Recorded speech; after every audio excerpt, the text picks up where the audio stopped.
Nah, teman-teman, sekarang saya bisa dengan yakin mengatakan bahwa saya turut andil dalam pembuatan pegas untuk kapal udara Nova 2.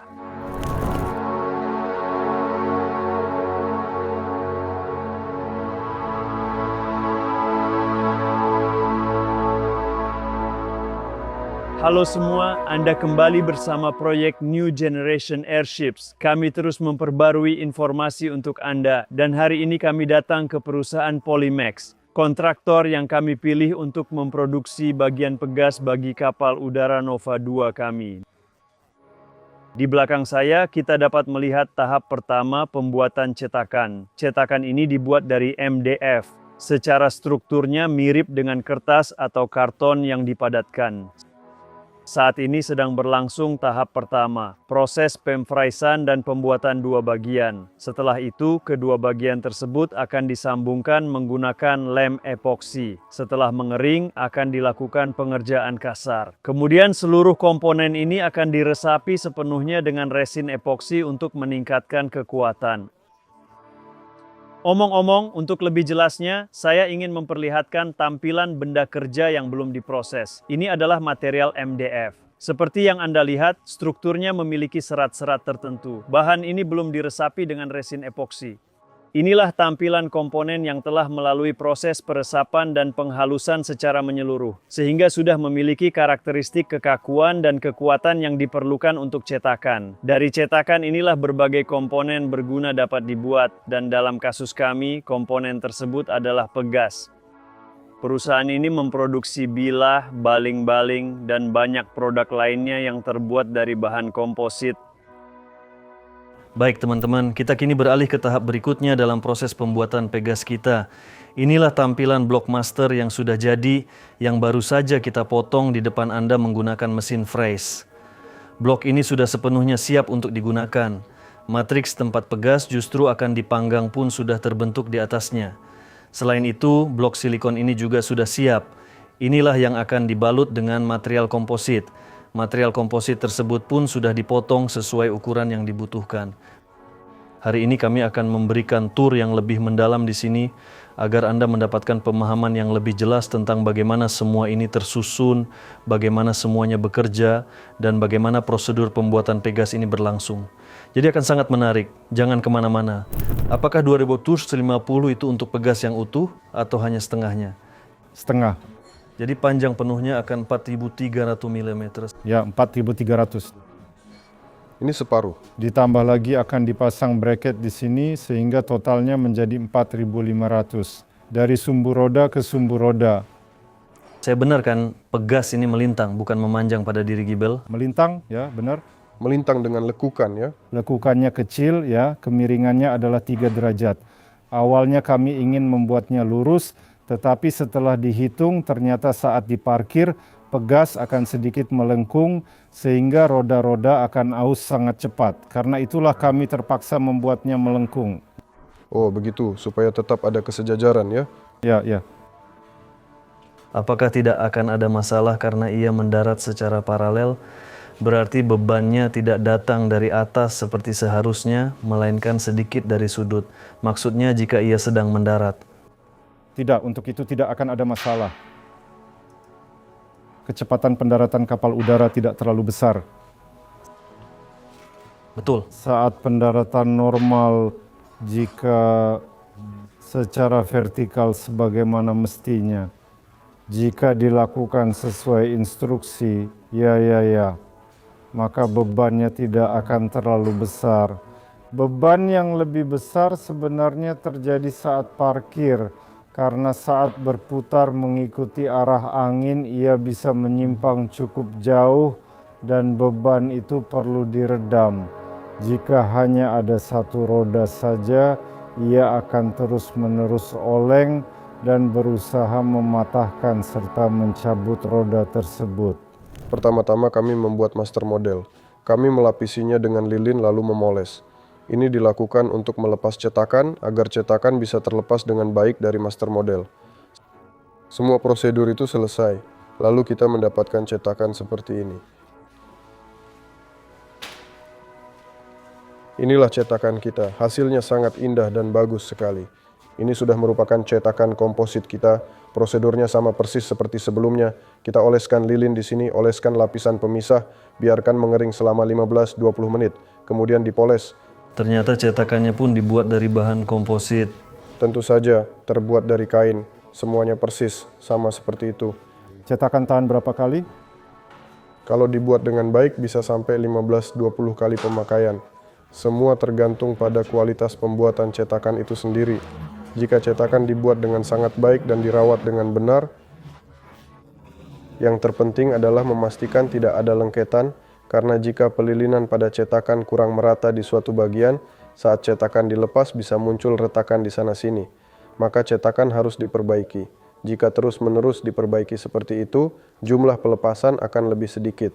Namun jika selalu dililin dengan sangat baik, jumlah pelepasan pun akan lebih banyak dan cetakan akan bertahan lama. Tentu saja, setelah itu kita meletakkan komponen bagian tersebut ke tempatnya. Semua potongan sudah siap. Ini adalah kain preprek yang kami gunakan. Kain ini sudah diresapi dengan resin terlebih dahulu. Kandungan resinnya adalah 50%. Tentu saja, semua potongan ini sudah dipotong sesuai gambar, arah serat 45 plus, 45 minus, 0, dan 90 derajat. Nah, misalnya, perhatikan ini gambar yang kami miliki. Kami melihat lapisan pertama dan kedua. Lapisan ini membentang di sepanjang keseluruhan panjangnya. Kami telah meletakkan lapisan pertama secara menyeluruh. Ini dia, lihat. Ini berjalan utuh dari ujung ke ujung. Ini bagian atas, ini bagian bawah. Dan ini adalah potongan-potongan pendek yang berjalan lurus tanpa dilipat sama sekali. Tentu saja lebarnya bisa berbeda-beda. Begitu pula dengan panjangnya. Satu potongan kain bisa berakhir di sini, sementara yang lain bisa membentang sepanjang keseluruhan panjang, yang lain lagi berakhir di sini, yang lain berakhir di titik ini, atau bisa juga membentang sepanjang keseluruhan panjang. Ini adalah lapisan pelindung yang dilepas, sedangkan kain ini saat diletakkan di atas silikon masih bisa dipanaskan dengan pengering rambut agar kain sedikit mengambil kekakuannya. Karena jika dibiarkan begitu saja, kain ini akan bergerak ke sana kemari. Oleh karena itu, kami memanaskannya dengan pengering rambut, kain pun mengambil kekakuannya dan selesai. Kami membungkus silikon ini, semuanya sesuai gambar. Kemudian silikon ini bersama kain yang sudah diaplikasikan di atasnya, kami masukkan ke dalam cetakan, tepat ke dalam cetakan yang ini.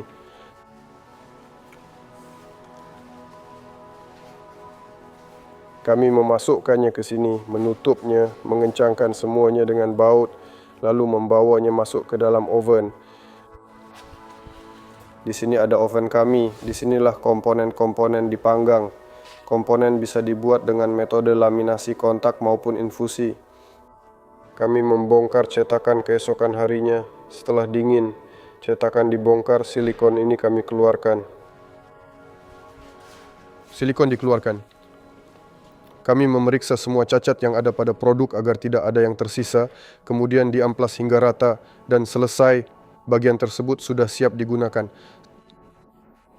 Seluruh teknologi ini kami terapkan dan dapat digunakan untuk helikopter, pesawat terbang, maupun kapal udara. Mengapa kami menggunakan preprek? Karena ia jauh lebih ringan, sebab sudah diresapi dengan 50% resin. Jika menggunakan metode infusi, hasilnya akan sangat berat. Sedangkan metode kontak, hasilnya tidak akan terserap dengan baik. Preprek adalah pilihan yang paling ideal bagi kami. Memang harganya lebih mahal, namun sebagai gantinya hasilnya jauh lebih kuat dan lebih andal. Begitulah cara kami menerapkannya. Tidak hanya di bidang penerbangan, tapi juga bisa digunakan pada fiberglass di mana saja, tergantung pada cetakan, jenis komponen, dan di mana akan diterapkan. Di sini orientasinya ke 0 derajat. Ke 0, ya ke 0. 100 derajat, Minus 100 derajat, 10 mm, ya di sini juga sama. Apakah ini tidak akan bisa dirakit karena minus-minus itu akan terpasang? Saya berencana membuat bracket dengan toleransi plus 0,2 dan plus 0,4. Secara keseluruhan, saya rasa komponen itu akan bisa terpasang dengan baik. Saya ingin agar bushingnya sedikit menonjol keluar, supaya kita mengencangkan bushingnya, bukan pernya. Karena kalau pernya yang dikencangkan bisa retak atau bahkan pecah. Di sana kita akan membuat bushing dari logam baja. Saya mengerti, bisa dilakukan seperti ini, buat balok kayu. Saya sudah mengusulkan, tapi mereka bilang, balok kayu apa lagi? Saya bilang, ayo kita rekatkan saja balok kayu di dalamnya. Lalu kita bor di sana dan tambahkan bushing ekstra. Mereka bilang, tidak perlu. Lihat, saya sudah datang dan memeriksa. Secara keseluruhan semuanya normal. Beberapa ukuran ada yang meleset, tapi tidak kritis. Tidak ada retakan atau hal lainnya, tapi ada beberapa gelembung. Saya tidak tahu seberapa kritis itu. Apakah kamu bisa memasang bracketnya nanti? Ya, tentu saja saya bisa, saya pasti bisa melakukannya. Oke, bagus. Maksudnya justru gelembung-gelembung itulah yang lebih saya khawatirkan. Tanyakan apakah mereka bisa menutupnya dengan resin epoksi. Akan kutanyakan sekarang, oke.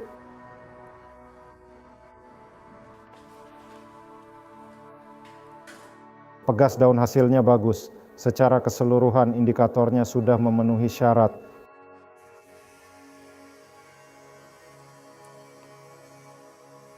Yang terpenting, tidak ada bagian yang menjadi lebih tipis. Sedikit kelebihan pada ketebalan di sana-sini, itu sama sekali tidak kritis. Dimensinya terjaga dengan baik, masanya tidak bisa saya ukur di sini. Tidak tahu, kalau Oleg memberi saya timbangan, kita akan mengukurnya. Tapi saya rasa itu bisa kita lakukan di tempat kami.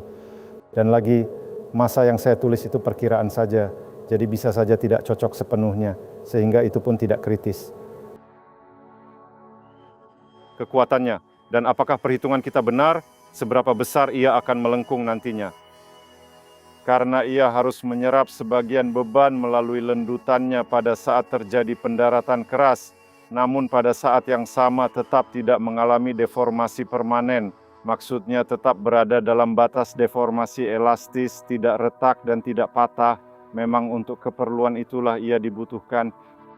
Dan juga agar pada saat kita parkir, ia mampu menyerap sebagian beban tersebut, supaya pesawat kita tidak terbalik dan tidak sampai merusak titik tambat penambatan kita. Jadi kami perlu mengujinya, tapi tampilannya sangat bagus dan mengesankan. Kita lihat saja hasilnya nanti saat pengujian. Setelah pengujian, kami akan memesan pegas baru. Ini hanyalah sampel uji coba, yaitu setengah bagian dari pegas tersebut.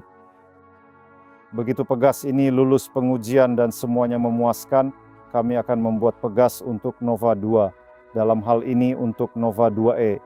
Pegas ini juga bisa dipasang pada semua wahana dari keluarga Nova 2 tanpa perubahan apapun. Cocok untuk semua varian tanpa terkecuali. Dalam proses pengujian, pertama-tama kami akan mengevaluasi kesesuaian pegas dengan gambar teknis sekali lagi. Artinya kami akan menimbangnya terlebih dahulu, kemudian memeriksa lebih teliti dan mendetail apakah terdapat cacat, kerusakan, atau hal-hal lainnya yang perlu diperhatikan. Setelah itu, kami akan memasang pegas tersebut pada dudukan uji khusus yang saat ini sedang dikembangkan. Kemudian kami akan memberikan beban secara bertahap sambil terus mengamati bagaimana pegas tersebut melengkung, sehingga nantinya kami dapat membangun grafik hubungan antara lendutan pegas dan beban yang diberikan. Jadi kami akan membuat grafik dan baru kemudian mengevaluasi apakah pegas ini memenuhi syarat atau tidak. Mungkin perlu ditambah lapisan di beberapa bagian.